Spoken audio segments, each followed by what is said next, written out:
People ignore the fact that the breeders are taking gambles. You have to take care of your breeders. That's the backbone of this industry. I need to provide for the breeder the best investment program I can. Share the upside. I've had a lot of people tell me they were glad they did it. You have people here, they have a farm and they need to sell their foals and they need to have a chance of making money. I'm proud of what's happened here. I think that we're just in the beginning stages. I'm excited really about the future. Hi, everybody, and welcome to Spa Babies, presented by Spendthrift, the Breeders' Farm. I'm Dan Illman, along with Nicole Russo, and we'll kick off Sunday's card and the early pick 5 with race number 1. It is a state-bred maiden special weight for 2-year-olds going 6 furlongs. Spendthrift is represented by the number 5, 50 cents, by their sire, the brilliantly fast Golden Sense. Let's take a look at this field, Nicole. We've got a couple of experienced horses, a couple of interesting first-time starters. Before we get into the deep dive analysis, in a race like this, are you looking at the experienced horses, or did you find a first-time starter that jumped out at you? You know, there are a couple of first-time starters that do jump out in this race. I think when you're trying to evaluate first-time starters versus experienced horses, certainly you want to look at the experience that the prior starters had, and if you think they're races they'll move forward off of, if they're barns that typically move forward with a little experience under the belts. But with the first-time starters, you can evaluate a little bit by looking at the work tabs. How many works does the horse have? That comes up with a couple of first-time starters in here. You can check out the clocker reports that are so valuable, presented by our colleague Mike Welsh and his team, to get a sense for if the horse has been working in company, working from the gates. You know, they can have a little bit of racing type experience in the mornings that can help them out, and some of them are just ready to fire based on their work tabs. If you don't like the experienced horses, perhaps one of the more intriguing first-time starters is the number 1, 3 Jokers. This is a son of Twirling Candy who excels with juvenile debut runners, a surprising 20% winners. 3 Jokers is a half to 2 stakes winners on the dirt. The Dam won 5 stakes winners on dirt and has foaled 7 winners from 7 runners. So there are certainly things to like here. Yeah, I mean, I really think this is a rock solid pedigree when you're looking at this shorter distance. As you mentioned, horses by the sire tend to come out running. Super Humor, one of those stakes winning halves that you mentioned, was a stakes winning dirt miler. Funny Guy, the other stakes winner in the immediate family, is a sprinter. The Dam was a multiple stakes winner, Heavenly Humor. Most of her stakes wins came sprinting, and she was a winner as a juvenile, but she did win San Jose at Bay Meadows, going 1 mile and a 16th. A Candy Red Stallion over a Distorted Humor mare makes me think this one could handle a little bit more distance, and this barn does like to give them a start. But I mean, the immediate pedigree is really promising here. And he might have found the right spot to win first time out. Breezed in 10-2 before selling for $50,000 in May. Several of the workouts match up with John Terranova's Jam Flowman, who earned a 49 buyer, went 5th in his debut 10 days ago. Here's the formulator fact. You mentioned that this barn likes to give them a start. Past 5 years, 2-year-old debut runners in dirt sprints, only 4%. 34-cent ROI. One of the experienced runners is Next Door. That is the number 2, Macho Boy. We'll take a look at the stretch run of his career debut, and I thought Macho Boy ran pretty well on the turn. He showed some agility moving from in and out to split horses. He got to the outside. He finished evenly behind a well-regarded horse named Bank on Che. And as we take a look at the pedigree card, this horse has got some sprint pedigree on the bottom as well as some class. He does. And looking at the stakes horses in the immediate family that you mentioned, they were juvenile stakes horses, Whirlin' Curlin, Lexington Street. I thought that this was a solid effort that he could move forward from. The Contessa Barn, another outfit whose horses usually improve second time out. We saw them with a second time starting 2-year-old winner just the other day at Saratoga. Sire Mucho Macho Man, his horses tend to be good at 2 and first out. They get better with experience. They get better with age. He did finish 5th on the freshman sire list last year. A horse that I think would improve with experience, age, and a switch to turf is next door. That's the 3 Stanhope, a $150,000 yearling by Kentucky Derby winner Street Sense. This dam liked the turf. She won at 9 furlongs on that surface. And you look at this pedigree: enterprising, Fire the Groom, lots of turf and stamina influences. Going out for Shug McGahee, who is not adverse to giving a horse a race before they fire their best shot.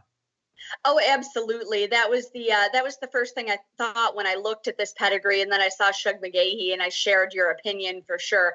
A lot of turf on both sides of the family, really. Street Sense by Street Cry, a multi-versatile sire line, and those classy turf horses that you mentioned in the female side. Number 4 is Cleon Jones, and Cleon Jones has some turf in his pedigree, but he breezed in 21 seconds flat in March before selling for $325,000 and was bet down to odds on for his career debut. And I thought it was a good learning experience. He rushed up early on the backstretch. I think was very steady, just slightly in between horses, took some dirt in his face. And once he came on the outside, it was an even run. It was a building block effort. Jeremiah Engelhardt does very good work. I'm expecting a better performance from Cleon Jones. Yeah, definitely. And I certainly like that he's going from 5 furlongs to 6 furlongs. Sometimes horses that breeze a quarter at their sales earlier in the year, I think they'll appreciate the distance. When they choose to breeze a horse a quarter to showcase him instead of going the traditional furlong, it usually means that either the horse is just really an early bloomer physically who's going to stand out at that distance, or it means that the horse perhaps doesn't get rolling as quickly in that first furlong. So they choose a distance to better showcase what the horse is good at and the horse's speed. So again, I certainly like that this one is adding that furlong for his second start. The number 5 is 50 Cents by Spendthrift Stallion Golden Cents, and there is a lot of precocity and speed in this family. 50 Cents is a half to Cause We Are Loyal, a juvenile stakes winning dirt sprinter. The dam is a half to another juvenile stakes place dirt sprinter, and Golden Cents has gotten off to a very nice start with his 2-year-old first-time starters, winning 16% of the time. And this is a very underrated barn. They can send out some fast horses. I believe they have Geltrin. Yes. And, Golden Cents, following in the footsteps of his sire Into Mischief, that leading juvenile sire for Spendthrift Farm. Golden Cents, a 2-time winner of the Breeders' Cup Dirt Mile, really came out running with his freshman crop with his first 2-year-olds last year. At this stage of the year, however, I would like to see more than 4 works on the tab from a first-time starter to overcome that experience gap, though. Moving on to the number 6, Sir Ludlow. Interesting mixture in this pedigree. The dam won sprinting on dirt. The dam's a half to a stakes-winning dirt sprinter. The second dam was stakes place sprinting on dirt. The sire Midas Touch, however, I believe is in South America right now. He's by Galileo. Let's talk a little bit about him. I'm sure there are a lot of folks unfamiliar with Midas Touch. Yeah, Midas Touch, a Galileo stallion. He was a Group 2 winner in his own right. And as you said, he's moved around a little bit. He's currently in Uruguay after standing in Kentucky and then in New York for a year. He's 0 for 9 with his 2-year-old first-time starters, which is not necessarily a surprise. As you know, when horses get to come out first time, the opportunities are usually sprints on dirt, and I would expect these horses to be better going longer and on the turf, perhaps. Completing the field is Brian's Last Song, and you always have to respect a Todd Pletcher-trained first-time starter in New York. This horse sold twice for 6 figures, $110,000 as a weanling, $100,000 as a yearling. I just wonder if this pedigree is geared more towards more distance and maybe a turf and synthetic surface. Cairo Prince just hasn't gotten it done with his 2-year-old first-time starters. He's something like 2 for 63. The 4th dam was a really quality Group 1 turf winner. Maybe more distance.